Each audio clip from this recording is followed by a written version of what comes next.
everybody, my name is Moya, here with a tutorial from Nova Music Academy, 3 ways to create space and depth in your mix. So the first way is by far the easiest and one of the most effective ways, which is using volume. So by raising or lowering the volume, you can push something nearer or farther away from the listener. So for example, if you want to push the chords closer in the chorus, just raise the volume a little bit.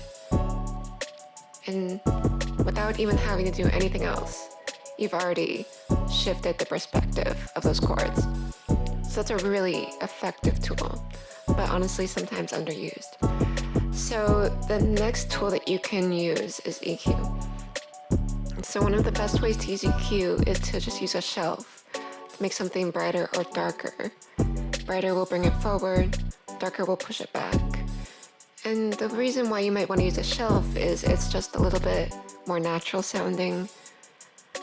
But if the shelf isn't doing it for you, you can try a bell, like around the 1K range. 1K is really the sensitive area of the ear.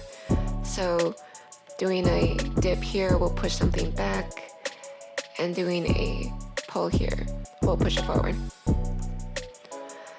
So one other way that you can use EQ, which is really more of a creative effect, is just put a filter, like during the verse, put those chords all the way in the back, and you've created a little bit of contrast, maybe made room for the vocal, but you've also created some depth as well, just by the virtue of darker sounds sound farther away. So the final way to create space in your mix is to use reverb. So I'm going to show here on the snare drum, just turn up the reverb, and the more reverb you apply, the farther away it's going to be.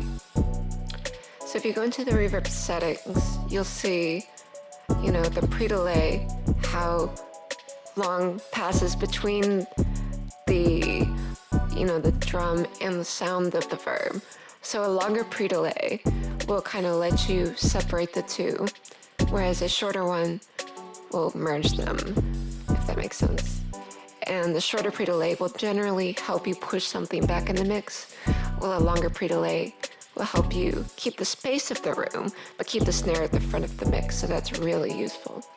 And then again, same thing with the EQ, the high cut, darker sounds go farther back. So that's one way to push the reverb itself into the back of the mix.